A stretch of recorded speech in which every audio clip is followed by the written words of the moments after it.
Many have the opinion that the first Brazilian footballer to make people happy and enjoy the game was Ronaldinho.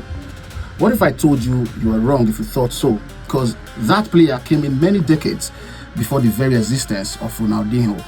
His name, Manuel Francisco dos Santos. He was born on the 28th of October 1933. Now, this is where it gets tricky.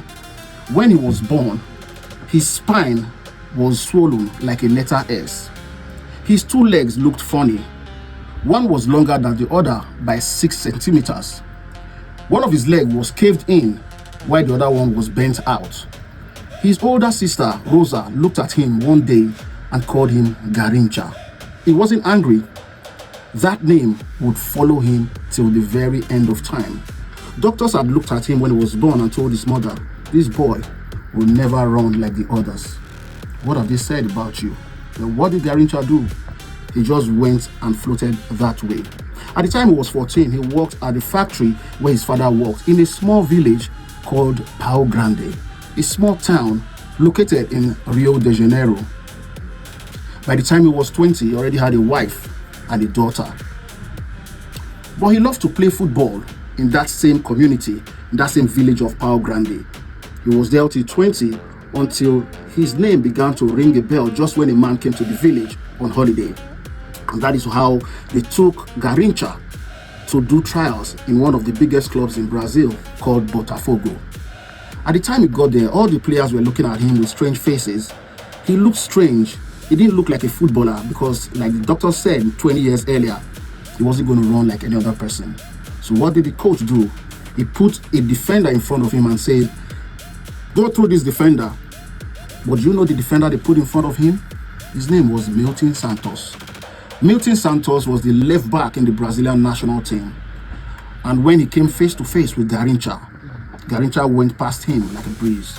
And Milton went straight to the office of the coach and said, Coach, sign this boy.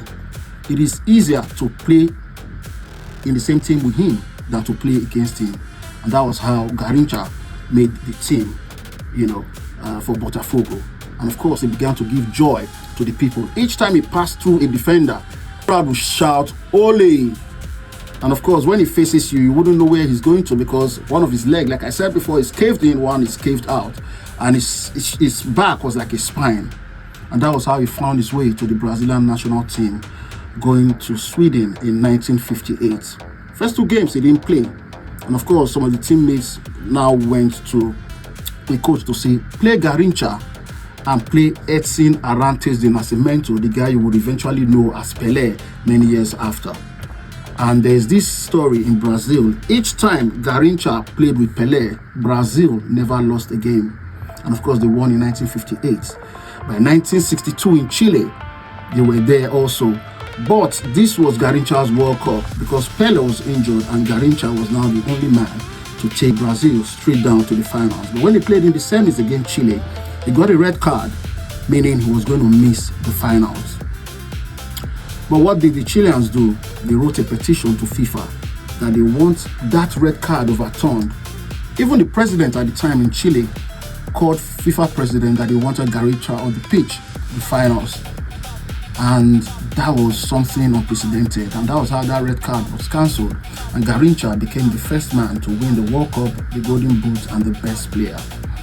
But there was something about Garrincha because his father drank a strong Brazilian drink called cachaça. And Garrincha gradually began to drink. And in 1966, he played only one last match where he lost 3-1. And that was his last game. The very last time he was going to be wearing the yellow jersey of Brazil. And gradually, he became old, he became small. He kept drinking and drinking.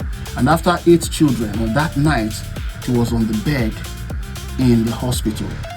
And that was how he died. There was no money, there was no house. He was poor, just left with a wife and 8 daughters. And that was the story of Garrincha, the man who brought joy to the people. He died on the 20th of January 1983. Garrincha was the light of Brazilian football.